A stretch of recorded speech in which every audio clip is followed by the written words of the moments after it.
we just like get together and make a very, I just said simple and I'm going to say the word lavish. Well, the schedule can be one-sided. Like, you can schedule it for yourself. You're like, well, I'm going to initiate tonight.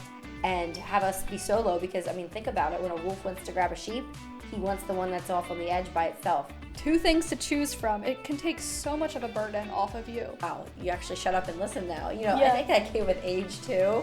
But like, yeah, make sure you're a good listener and listening when somebody else is sharing. You grieve with someone. You don't try to grieve for them. She held down her button on her WhatsApp and she told us like a 6-minute birth story. It Nice. was so fun. That's so cool.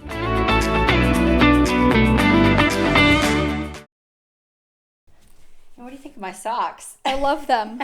They're so cute. They're so fun, but you have to wear solids when you wear this because you can't wear printed socks and a printed dress. Anyway, welcome back, everyone. How are you? Do we have any life updates we need to give? No, I do not think so. Just get right into it. I forgot my little notes. We have notes for this one today. Oh, yeah, I do have a few notes. Where did yours go? Right there. Oh. Our topic is one that we've been wanting to talk about for a little while, and you've seen the thumbnail already, so you know what we're going to talk about. But yeah, hopefully we're going to come at some things from some different viewpoints, different angles. Yeah, I'm excited about this one. I think it'll be fun. And now every time I laugh, I do blow out air from my mouth when I laugh. I don't think they know that though, because Josh is. It's a mic thing. We were editing out the puffs, but yeah, that's funny. We all have our own weird laughs. Yeah. And I have my own nervous tick of moving my microphone around. And saying like. We both do, I guess. Yeah, it's the generational thing, I think. It is. It really is. At least we're not like the Gen Zers who like say perf and shorten every word. And shorten every word. What all do they say? I don't even know. Oh my god. Not him being like. I call everything silly. Oh my word. Really? I really do not know much about Gen Z. Yeah, I don't have a Gen Zer kid and I'm not one either, so. I wonder if Tori might be Gen Z. Yeah, but we're Mennonite. We're not hip with it, you know? No. Oh man. Anyway, do you want to share your recipe before we get into it? By the way, we're going to start a new segment, not recipes. Yes, we're running out of inspiration. Yeah. It's going to be summertime here in a bit. We're just going to be grilling and eating salads all the time. Yeah. So yeah. My recipe is nothing life-changing again, but it is something that I made it last night and I actually really loved it. It's called chicken broccoli Alfredo bake. And I'll just link to a blog that I got it from or a similar one. I don't even know if I'll remember which one I got it from. But it was easy to make. It was delicious. And I think you'll like it. No descriptions. And broccoli chicken Alfredo. Yeah. I used angel hair, which was definitely the wrong pasta to use. It should have been like a bow tie or a penne. Yeah. But someone asked me, Whitney asked me to make mac and cheese on Sunday night. And I was like, I do not have a single macaroni appropriate pasta. Oh my goodness. Like no shortcut pasta. Angel hair mac and cheese. That's all I had. Angel hair and alphabets.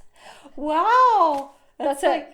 I was like, that is really sad and embarrassing. We don't do a ton of pasta around our place. Josh doesn't like those Alfredo dishy things. Oh, really? No, it's not Eric his thing. didn't complain about it. Wow. Do we want to comment on your watch band? Yeah, Eric says it's excessive. Should I take it off? It's not very Mennonite, is it? We don't believe in jewelry, do we? It's not jewelry, though, because it serves a function. How about this? I used to send Josh to church with his watch that I bought him, that the batteries were dead. I remember him saying that. And I'd be like, you're wearing it anyway. It looks classy. It's a smartwatch, and my boys have, like, little smartwatches.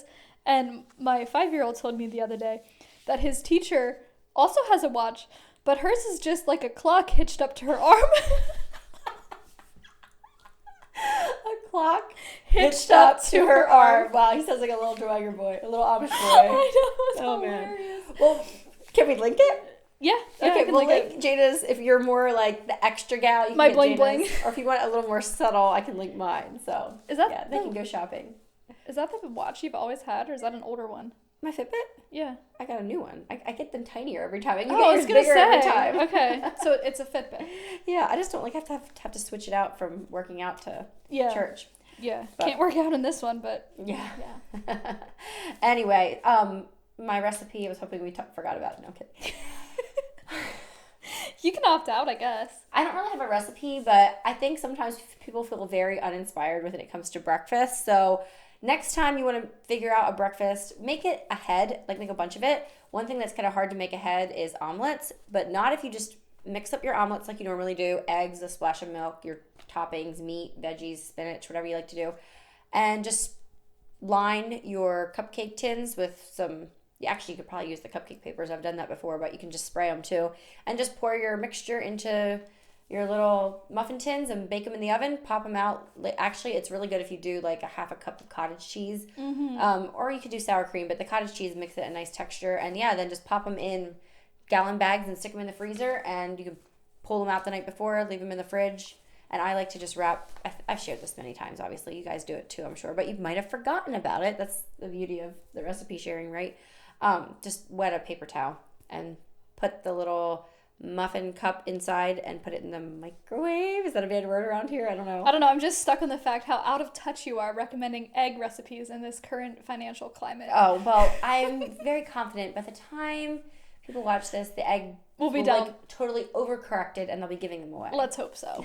Oh man, this might age like this might not age well. This might age like we're milk. like eggs. What are eggs? Yeah, we haven't had them. Oh, my only rich people can afford eggs. Yeah, I was like, wow. I'll buy steak. Can't it's hide cheaper. the money. Yeah, I'll buy steaks. They're cheaper. Yeah. Oh man. Anyway, so should we get into today's topic? Yes, ma'am. Jana wanted to talk about this like 6 months ago, and I'm like, I don't know. Like, I don't know if I'm in the place to talk about how to be the best friend. I felt very preoccupied at the time, and there is seasons for that. I do want to address that. You know, there is seasons of life where you're just hanging on and you're trying to raise that newborn or, you know, get through a certain family event or something, and that's fine, but you can't just live in that place. And I'll say the reason that I wanted to talk about it is not because I thought I was being such a great friend, but because I felt like I had such great friends. You're experiencing the fruits of... Yes, my friends were just blessing me so much. They still do, and I was just like, just wanted to remind myself to make them a priority. And I think we had talked about that a little bit before. Oh, it was in my 20 things I learned in my 20s, how much I appreciate my friends. Yes. But I think that this is coming at a perfect time because I have noticed a very devious and kind of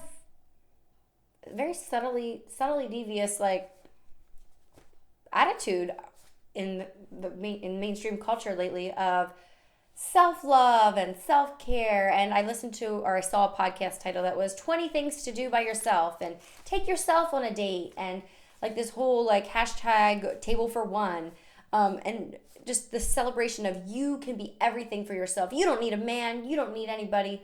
And yes, there's like something kind of empowering about that, I guess, but it's kind of not true. You can do that for a little bit, but how long are you going to be able to hang on? We are communal creatures. We're made for community.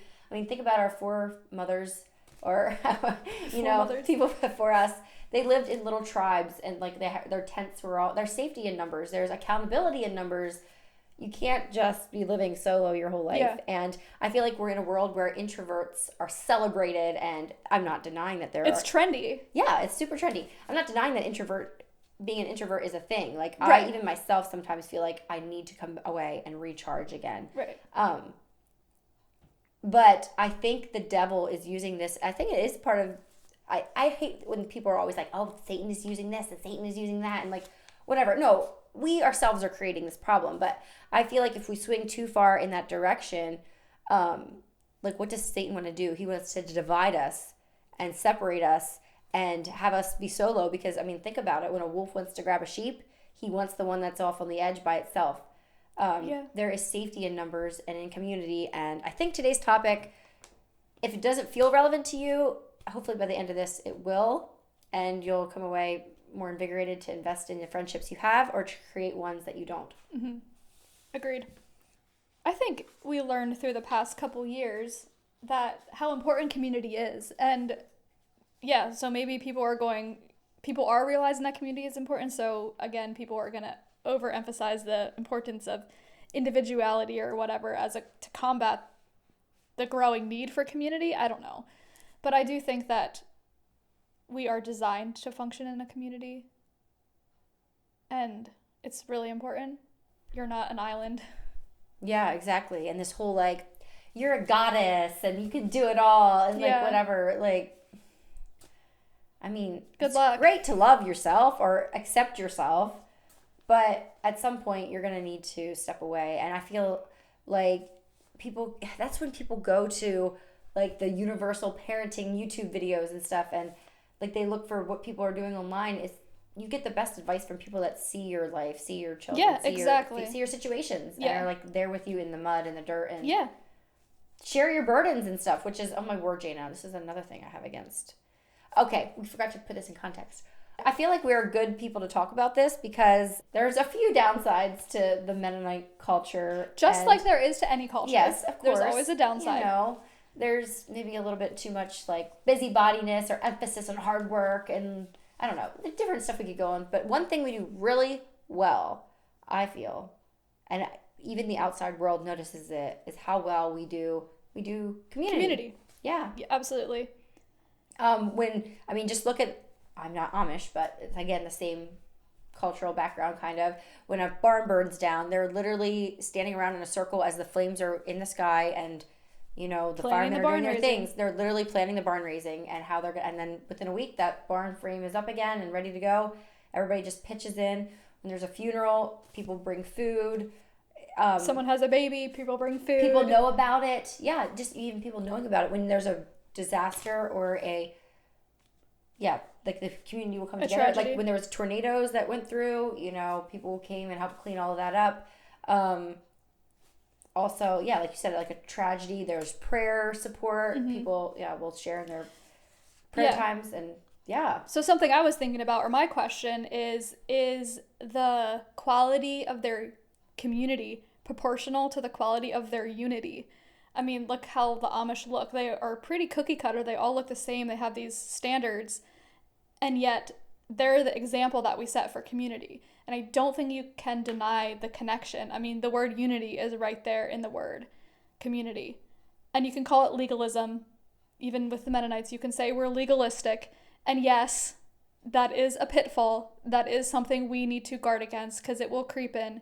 You will start to, you can start to do the things, dress the certain way from a legalistic perspective and think that it's going to save you. But we know it won't. But I think that there is value in unity. There's value in looking the same, having the common goal, and sharing some of that lifestyle, like having a similar lifestyle that really can invoke a sense of community. So call it legalism if you will, but I think it can also build a really good community.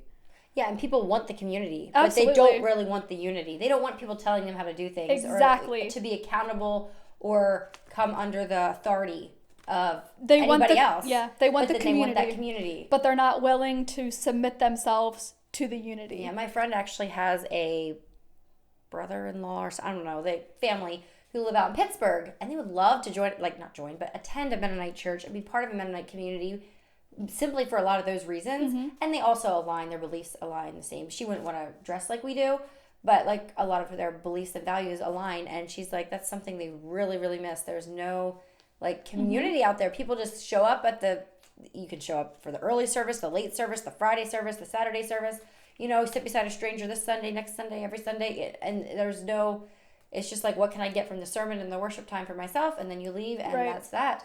And I'm like, wow, I need to appreciate what I have a little bit more. And, sometimes we make fun of like the sewing circle and the busybody ladies that are like gossiping and stuff. Yeah. But you know what? Yes, we shouldn't try to be up in everybody's grill and like own everybody's business. But and sharing gossip and calling it a prayer request. Yes. Oh, yes. That's a running joke too. But there's a good side to that too. There is. And sometimes we do focus on the negative too much. And I think today we are going to celebrate the positive. And glorify it. And sure, you can have your hashtag, table for one and stuff, but there's also the other side of things as well. So I think being a mother can be very lonely. Like you're doing your thing by yourself with like these little people who can hardly form correct sentences, and you can feel very alone. Yeah. And I feel like a lot of times people will turn to social media and replacements that are definitely subpar. It's not actual community, but I think it has its place. Like there is a nice feeling of knowing, oh, wow, there's some things in my life that I didn't know other people struggle with. I didn't know health anxiety was an actual thing until I heard somebody else talk about it. I'm like, wait, that's, I think, what I have. I didn't know, I thought I was just broken. There's so many different ways that you can realize that you're not alone in the broader scope of things. I think that can be a good thing. Like our mothers didn't have that. Right. They just, if they were the only one of their friends that struggled with something, they probably kept it to themselves because they never knew it was something other people dealt with. So there's a good side of it too. But when we're looking for those kind of relationships, those what are they called? Not paranormal. That's like ghosts. What's the word? Parasocial relationships to fill our social needs. It's just going to be an empty like substitution. Right. There is no substitute for a genuine friendship or a genuine community. Real life in person. Yeah, so we've talked about the importance of it. Now everybody wants to make friends now, right? We all have to make some friends. So now how do we do that if we feel like we don't have them, or we feel like we just might have a sister-in-law and our mom and that's really all we have? Or what about these people that bless their hearts, marry their sweetheart and move like 15 states over and they're strangers in their community again? I don't know. I don't know if I have any good advice because I've never dealt with that. I mean, I've lived in the same place. I've had the same friends. Like I said before, most of my friends I knew in middle school, elementary school, or high school. So, I don't know. I guess all the advice is going to have to come from you. No, I was just like, there has been times in my life where I feel like I need to at least deepen friendships or maybe put them more on the front burner. We talked about that 4-burner concept in the one video about how if you're trying to, be a mom, a wife, a friend, it feels like sometimes it's really hard to keep stirring all the pots. Yeah, and I guess if without them burning. You're looking for friendship, you're looking for connection, think about where you go and what you do. If you take your kid to the park, maybe there's another mom there with a kid the same age as yours. You can make a connection, ask for her number or whatever. Sometimes it takes being a little uncomfy. Yeah. To put yourself out there a little bit. Something else, too, that I learned from, let me just give you some practical things that I wrote down of ways you can try to find some friends or make some friends.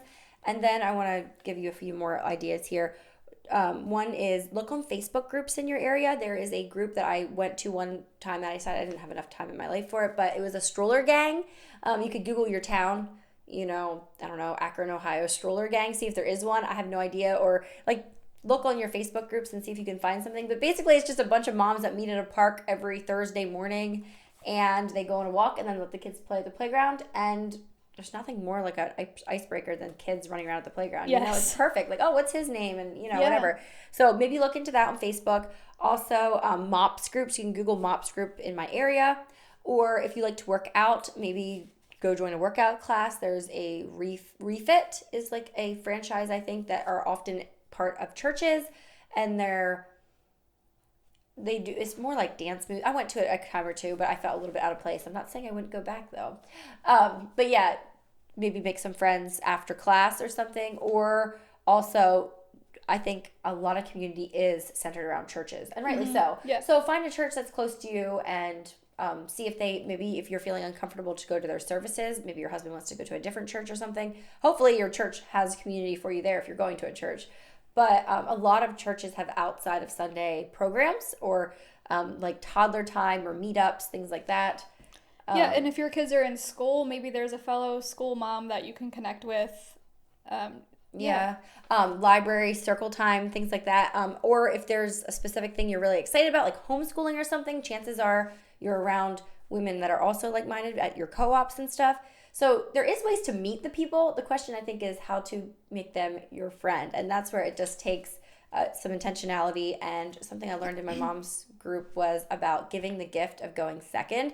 Not that you need to be word vomiting all of your struggles and stuff on a perfect stranger at the park, but if they kind of say something, maybe open up a little bit and be like, yeah, I've been struggling with my 2-year-old right now too. Or, when you open up, you're giving the other person the gift of going second. And it's so much less scary to go second. Mm-hmm. So sometimes just push yourself and tell yourself to go first. Ask God to give you and you know what? There's other lonely moms out there too. That's another encouragement in some ways, I guess, to know you're not the only one out there. We live in a neighborhood, and I just met a lady yesterday who's been in my house. I was very embarrassed. She's been in my neighborhood for a year. They moved from Russia. Her English was amazing. She had a pretty thickish accent. It was very pretty. But she's been here for a year, and her English was great, and I had just been meeting her for the first time, which her little boy that she was out with was like 1-year-old, so I think she's stayed been in hibernating. The house. Yes, yeah. I don't think she was out too much. But anyway, I'm like, wow, I can build a little community there with about zero effort because we live so close. But. And I think that community is part of God's heart. I think God's heart is to see his children, interacting and having close connections. So maybe just pray about it. Pray that God would bring a community into your life, or even just one person into your life that you can make a connection with. And I think if you're praying intentionally, that you'll see results. Yeah, and absolutely. But then also, he might nudge you to do the work, and then take the opportunity. You gotta go do the work. Then I think sometimes our pride makes us not want to be a little bit more vulnerable or admit. What about when we'll talk about keeping the friends we do have and all that stuff in a little bit, but what about if you are feeling left out? You think that's like a 4th grade playground feeling, like you just picture the little guy with the freckles and he's like in the corner and nobody wants to play with him. It's like so sad. But I think that sometimes can happen in adult friendships too, where you hear like a certain group went to the cabin. Is that a Mennonite term? The cabin? I don't know. Or like different stuff like that, and you were not invited or you were excluded. I guess there's not really anything you can do about it necessarily, but I liked what Jordan Page said about if you're not invited to the party, then you plan the next party and then you invite those people. Yeah, so I know 2 girls who they at one point were like really good friends. They did a lot of things together. And then a couple years went by and I was kind of like mutual friends with them, and I realized that they never hang out anymore. And I was like, well, what's happened? Like, is there drama? Like, like, why don't you hang out anymore? And like, I couldn't get any drama out of either of them. Like, they're just like, I don't know, we just don't. And I was like, I would guess or venture to guess that what happened is neither of them wanted to text the other one to hang out. And they both thought she doesn't want to hang out with me for some reason. But they were too scared, prideful, I don't know, to make the first move. And the longer it went, the more they thought that this other person didn't want to hang out with them.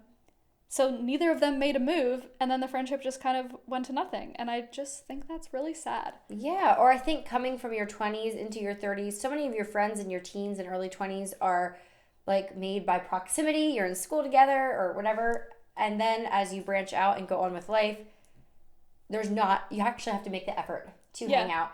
And so if you were just hanging out with them because they were a friend of a friend, or they were just the only girl on your bus, or like things like that, and you never really like clicked, well, now you don't have to make it work anymore. And it's actually kind of freeing in some ways, which is terrible to say. But, there are some friends that are there for a certain period of your life. Or a coworker. Yeah, exactly. Like, I was really tight with my coworkers. You love them while you're there, but then it's just not, I don't think you need to feel guilty about that.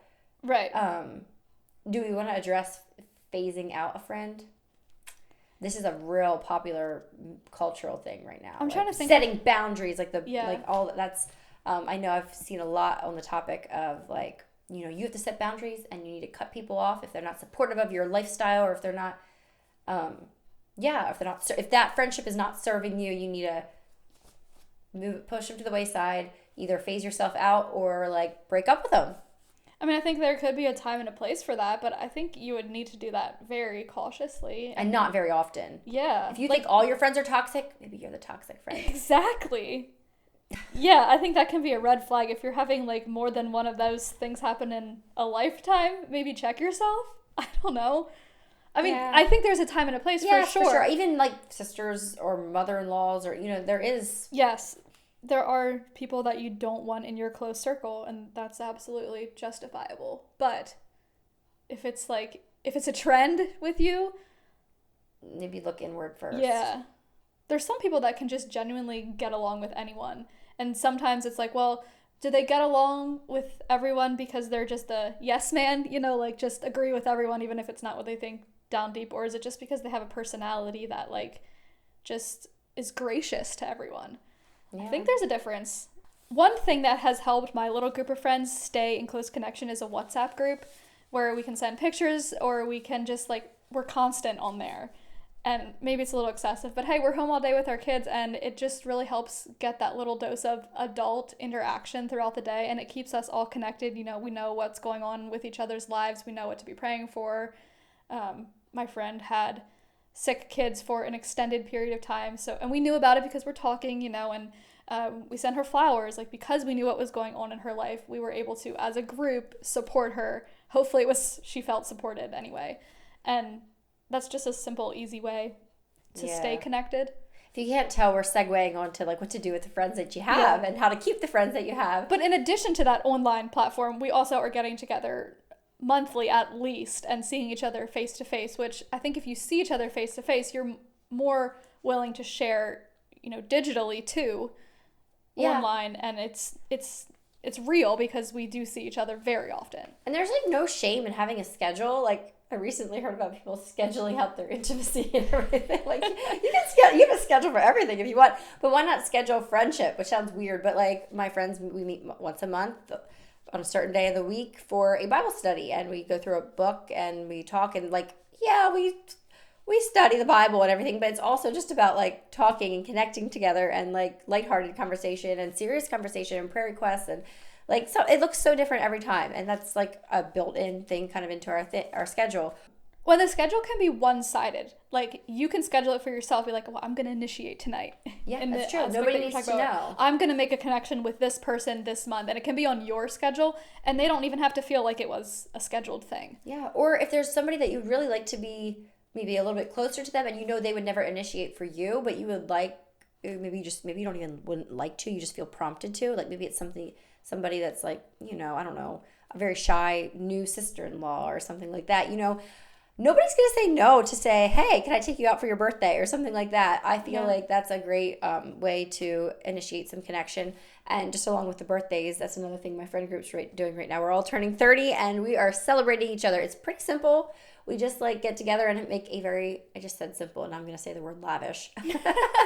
But like we do, instead of going to like a restaurant and stuff, you often think about that like being the fun part. But no, we would do like a lavish meal at one of our houses, and there's no rush, there's no waiter interrupting us, and it's just so fun. We do gifts that are very personalized for each person, and I'm going to be sad when we're all 30 and it's over with. We're all done with our 30th birthday parties, and I really think we need to start around 2. Yeah. Like 32. Because I'm so sad about it. We had so much fun with our 30th birthday celebrations. Yeah, and like our husbands are very gracious to babysit and everything. Babysit? They're not babysitting. Our husbands provide childcare. They provide childcare for their own children. And why not? Why shouldn't we have another round of birthday parties? I mean, do we really need a reason to celebrate? I don't think so. We can take turns celebrating each person. And and that's another thing too with the birthdays. Don't let it be as shallow. Like, tell everybody ahead of time, hey, we're going to speak a word of blessing or give a verse or something, or just say what you appreciate about somebody. That feels awkward sometimes, but as you get deeper into your friendship, like, just power through the awkwardness, and over time it's going to be like very life-giving and very enjoyable. My one friend just turned 30, and we actually all printed out like pretty printables of Bible verses that we thought might be something that would speak. They either spoke to us or we thought would speak to her, and now she can put those all over her home. And we just shared something we appreciate about her, or something that we want to be more like that person in. And I don't know, you learn. It knits your hearts closer together. Yes. Yeah. It can't all just be surface level if you really want a deep friendship. And I do want to say, I don't want to, like, friendship is super important and I think we've established that groundwork. But I think some people can overdo it. If you're putting your friendships before your husband, before your, like, if you're always with your friends griping about your husband and his problems, but you're not ever going out on dates with him, or like talking with him in the evenings, or even explaining what's frustrating you to your husband, like, they're kind of fulfilling something that your husband should be taking the place. Friendship is a priority, but it's not like number one priority. I think a true friend will also call you out when you're in the wrong, in a different relationship in your life. They'll say, well, maybe you should have treated this person more respectfully, or maybe you should have been more gracious. And I think a true friend will have the courage to call you out. They keep you accountable. Like, my friends are probably going to tell me that this watch band is excessive and gaudy. And right. There's certain things that I don't do because I know my friends will find out, and they hold me to a standard that I want to be held to. I mean, It's not like I'm trying to be someone I'm not. Like, I just think it's good to have friends that are living the same lifestyle that you are, that uphold the same common standards, that can just kind of walk alongside you and keep you accountable for how you actually want to live your life and the person that you want to be. Very, very true. And if you are a 19-year-old, we'll say, 20-year-old, I don't know, and you feel like your relationships are suffering, maybe it's because you're just not a good listener. I know that's something I've grown in a ton. You even told me already, like, wow, you actually shut up and listen now. I think that came with age too. But make sure you're a good listener and listening when somebody else is sharing. I think if we're too focused on ourselves, our friendships will probably lack. Yeah. no one wants to hang out with someone that just talks about themselves the whole time. And let's talk about those gems of friends that you don't see for like 3 months, 6 months, and you meet each other up again, and it's just like back to old times. They are awesome. I can name a few of those. Absolutely. Pick up right where you left off, and it's like, they're not high maintenance, you know? Yeah, absolutely. Like, yes, friendships can take work and be work, but they also, they don't need to always either. Right. Like, you can just pick up. I think there is something to be said with, like, if there's a friendship that's, like, just draining, like, constantly you have to be worried about if they're upset with you. Maybe that's more of, like, a high school thing. But, like, I remember feeling like that. There's like, sadly adults. I've heard situations. I mean, I can't think of anyone in my own life. But, like, you're constantly worried about offending them. Or you're worried that, oh, I didn't talk to them for a week. Now they're going to think that I'm mad at them or something. Like, I don't know if that's the kind of friend I want to have or be. Yeah, I wouldn't call them toxic. I just say it's more like high maintenance or maybe manipulative in some ways. Yeah.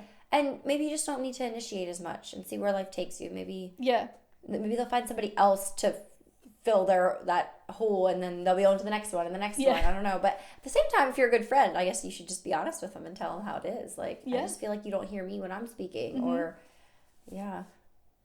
I think something that would be helpful for all of us if we could just all share together ways that we have been a good friend or people have been a good friend to us, like the practical ways.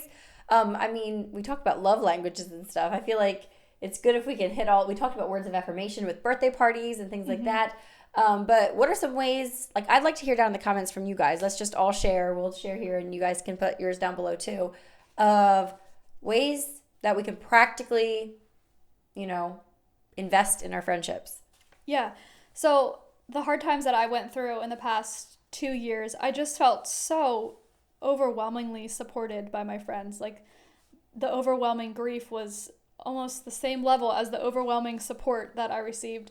It's just a beautiful thing to be on the receiving end of, and I think it does take some humility to be on the receiving end of support like that when it's just like coming at you from all directions. It can be like a little bit overwhelming, but in the best way possible. People send flowers, meals, texts, whatever. But a very specific practical tip would be like if you wanted to reach out to someone, or like maybe you went through a similar experience with them and you wanted to make a connection. A lady from my church did this with me, and she said, would you like to come over to talk this day or this day at this time? Like, didn't say, hey, if you ever need anything or you want to talk, let me know. I wouldn't have reached out to her. I wouldn't have. But she said, come over at this specific time, like gave me 2 different options. And I felt like not pressured, but almost a little bit like I needed to accept this. And I went to her house and I was so glad I did. It was so helpful. And it wouldn't have happened if she wouldn't have been like very specific about what help she was offering. So I don't think it's very helpful to text someone and be like, hey, I'm here if you need anything, let me know what you need, or like if you ever want to talk, I'm here. Like, those are nice words. It's nice to hear that, but I think it stops there. Also, when you're in like a crisis situation, your mind is like numb. You can't think to be dispatching people to what to do. Like, absolutely. My one friend just was in the hospital with a child, and we just texted her husband and said, hey, is the door unlocked? We're going to have cleaners come and professionally clean your house before you get home from the hospital and everything. It wasn't like, well, should we, whatever. You just have to do it. We just took initiative and was like, is the door unlocked? And go it's when you're in a crisis situation, your brain does not work normally, and you don't want to be like administrating. And that was actually one thing that I had no idea about before I went through like grief or whatever. Like, you can't think straight, and you cannot think like to the 2 days ahead. You're thinking about what to do in the next moment. Like, even evening plans, it's so hard to like heavy. At least for me, thick. like making decisions, like I struggled to make the simplest decisions. It was just really strange. Yeah, like even, I mean, I've had, that's kind of some things that come with anxiety too. I guess that's what I'm speaking from. But like, yeah, exactly. Choices are hard. Yes. And if someone can take away just like an obscure option and give you 2 things to choose from, it can take so much of a burden off of you or off of the person that's going through the hard time. Yeah. I was ranting to Jana about this the other day. Like, oh my word. There's a downside to community. It's all these prayer requests. Like, literally the one day I felt like my phone was flooded with people's children that were like trapped in hospitals in Guatemala and they couldn't even see their child or know if they're alive or not. And the other person's like in the hospital with little children and the mom is paralyzed from like the waist down. Oh no, now it's not from the waist down, it's from the shoulders down, and like just all these heavy things. And it's like, oh, what am I supposed to do? And I'm very like, I guess I'm very empathetic. I don't know. And I'm just like envisioning how that would be to be in their situation. Anyway, and what were you telling me? You had some good advice. Well, my first thought was it's not about you. It's not about you. It's about them. It's about what God is teaching them or doing in their life. You can't take someone's trauma, someone's pain, and apply it to yourself. You can't take it on yourself because it's not meant for you. Like imagining how it would be with you there by the hospital bed, or you can't put yourself in their place because you're not receiving God's grace that was meant for them in that situation. You're not receiving the support of the community. God's grace isn't there for you for your imagination. Nobody's praying for you to deal with your friends. Right. So if you try to take their pain and specifically apply it to your heart, it's not helpful to anyone. So when we hear those sad things, I feel like I'm really preaching, but you can support them, you can pray for them, and tangibly support them with, food, money, whatever they need. But to take their pain and directly apply it to you, it's not helpful. It doesn't lessen their situation in any way. No, I think it's just important to remember that it's not about you. It's about them, and you have a part to play, sure. Like you need, your job is to be there for them in any way that you can. But canceling your family cabin trip so you can be at home and feel miserable for your friend isn't going to solve anything. Yeah, it's not helpful. And now I do think that there is a time to step back. Like there might be a certain situation where you cannot not apply it to yourself. Like it's just too close. You cannot share the burden. Yeah, and then maybe there's a time to step back and let someone else support them if it's just too close to you, or you can't get your mind from applying it to you. But I think for the most part, you can support, you can be there without taking on their pain to yourself. Because like I said, it wasn't meant for you, and you're not given the tools that they are being given. What do we have to say about shepherding other people through grief while you're grieving yourself? Sometimes when someone goes through a hard thing or a tragedy happens to them, there's people in their life close to them. Like if you tell them, you feel like you have to help them grieve, and it's not happening to them, it's happening to you, but yet they're so overwhelmed by this grief and sadness, and you feel like you have to comfort them. But you're the one that's dealt with the trial. But it's happened to you, not them. But yet they're sad. There's a difference between empathizing with someone and just making it about you. So to be a good friend, you go away and then grieve privately, or you can grieve with them. You can share each other's burdens. Yes, that's the point. You grieve with someone. You don't try to grieve for them. And there is a difference. I think there is. Yeah. I mean, I felt the difference. Yeah.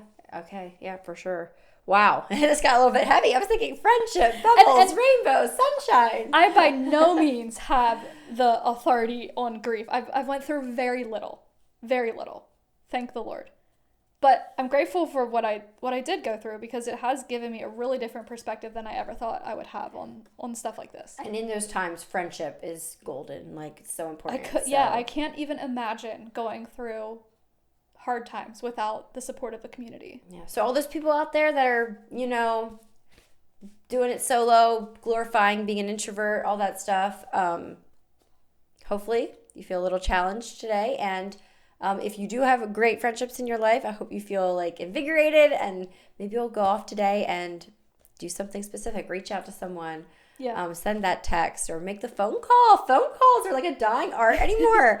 My friends, we don't do a lot of phone calls, but voice memoing WhatsApps are so fun. My one friend had a baby and we couldn't be with her. She was in another state, and we're like, give us the long, gory, detailed birth story. And she held down her button on her WhatsApp and she told us a 6-minute birth story. It was so fun. That's so cool. Because I don't know. I think that's actually the way to do it, because you know how when people come to you and give you a baby meal and they want to hear the birth story and you're saying it again and again. Just and record it. Yeah, and then everybody gets to hear it at the same time. Yeah. It's so fun. You can still be in the hospital in your bed if you feel like chatting with someone but don't really feel like being with them.